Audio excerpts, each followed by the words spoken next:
Alright guys, you know how like Scout is pretty good, it searches out one card and completes your pendulum scale. How about one card that completes your pendulum scale and can bounce back things every single turn on your turn and your opponent's turn with the new Dinomist card, Dinomist Howling. This might make Dinomist a little bit more viable and potentially competitive if they get more support. I know a lot of people, they like dinosaurs, they like machines, and Dinomist, they're not exactly the most meta deck, but a lot of the Dinomist cards can actually protect your other Dinomist cards, and with this cheesy build over here, you're going to be able to directly attack your opponent for 5,000 every single turn if you choose to actually go for this little play over here. But nonetheless, it's just a showcase off of the potential that this card has to offer. Now, Dinomist have some more plays, but let's go ahead and go over the effect of the new card that makes them a little bit more viable, Dinomist Howling. So, as soon as it's activated, you get your completed pendulum scale, any of them, which is crazy already. But anyways, you can't pendulum summon monsters until the end of the next turn, except for Dinomist monsters. So you can still go for other things,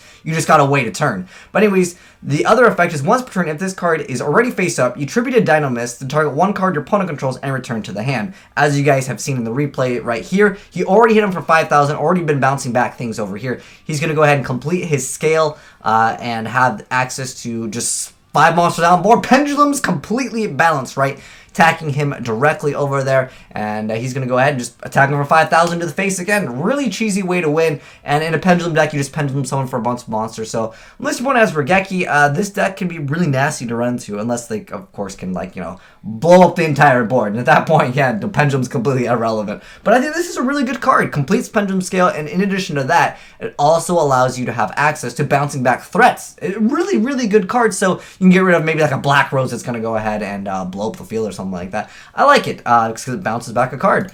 But I know some of you guys want the deck profile. I think that this deck over here is more so a fun deck than anything. And shout out to the guy for sending me in this deck profile along with the replay. I think this build over here is, again, meant for fun. I don't know if this is going to be a competitive deck. Just definitely depends on the other support that we get in the future for the Dinomist. But this build over here just kind of just threw in all of the Dinomists. Then he threw in a cheesy card, which is Despot 001. So 001 gains 500 attack and defense for each machine type monster you control. And obviously you can control a lot of machine type monsters. And then if 2 or more machine type monsters are special summoned at the same time while this card is in your graveyard, you get to also special summon this card, which is actually a pretty good effect. So it's not only cheesy so you can deal extra damage, but it also is a tuner that you can just bring out multiple times, except for during the damage step. And it allows you to make Star Eater, Metal Fist Horus, new card coming out 2017, boys. But anyways, yeah, like I said, it's pretty much just like all the Dinomists at multiple, so triple Spinos. Oh, by the way, I also want to give you guys like a brief like rundown of some of the other effects for some of you other players that might be interested in picking up some Dinomists. It's a really cheap deck as of right now. But anyways, so Spinos has the effect where if another Dinomist card or card you control would be destroyed by Battle Bright, an opponent's card effect, you can destroy this card instead. So a lot of the Pendulums actually have similar effects, which is this effect right here.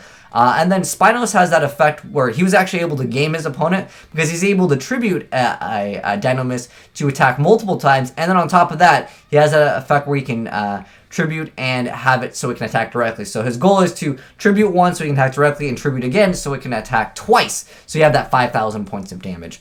I mean, if you just equip an Accident and Despair, hey, there you go. You can make it even stronger. But it's still not game. You just need extra 1,000 points of damage. Maybe throw in like Poison Old Man or something like that. But next up, actually Poison Old Man is 800. I think it heals for 1,200. Wait, hold on. I don't want to give you guys the wrong... Hold on. Can you just Poison the Old Man? Poison, I think it heals for 1,200, then it deals to, okay. You see, you need like to throw in like a Sparks, you need to get that extra damage in. But if you want to do Accident Spur to attack just once in the turn to make it game. But anyways, Dinomist Rex over here. So before resolving a card effect that targets another Dinomist you control, you can negate the effect, then destroy this card. So that's how you kind of keep your whole like field alive.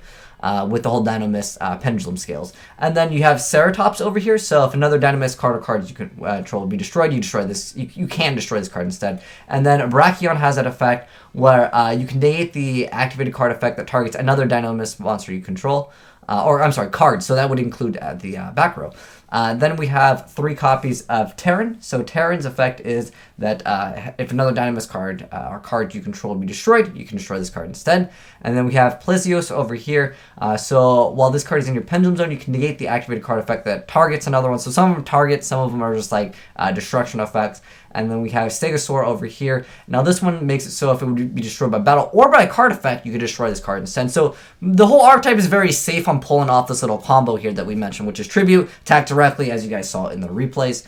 And then Ankylos over here has that effect where another Dinomist card or cards you control that would be targeted, you just destroy instead. Domexi, then like the Despot 01, very cool stuff indeed. We got Instant Fusion, Reasoning, because all the levels are, most of them are 5, there's 5s and 4s. I mean, there is these, but you don't really want to hit a Max C though. Despot 1 wouldn't be bad to hit off of it.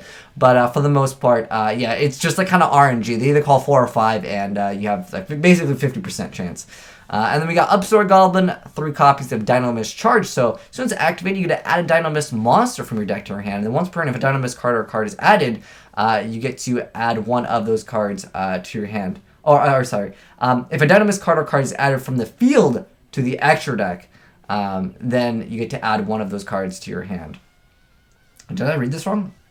Okay, well, let me read the full effect. When this card is activated, you get to add a Dinomist monster from your deck to your hand. Then once per turn, if a Dinomist card or card is added from the field to the extra deck, face up, add one of those cards to your hand. Okay, there we go. I'm sorry, I'm 12, I don't know how to read. Anyways, next up we got the Dynamic Power Load. So all of them gain a 300 attack and defense. But the main effect is if a Dinomist monster you control battles, your opponent can't activate anything. So this can really, again, help out with those consistent plays. Although I personally don't feel like you need this card. If you guys want to play like the Solemns, Vanities, I think those are much better.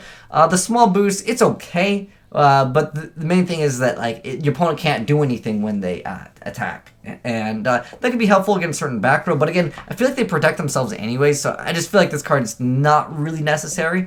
And then we have 2 copies of Dinomist Rush, so you get a special summon Dinomist from your deck, and it's unaffected by other card effects, and then it's destroyed during the end phase, but it doesn't really matter, you're going to get another one back anyways, because you're going to complete your Pendulum scale for free.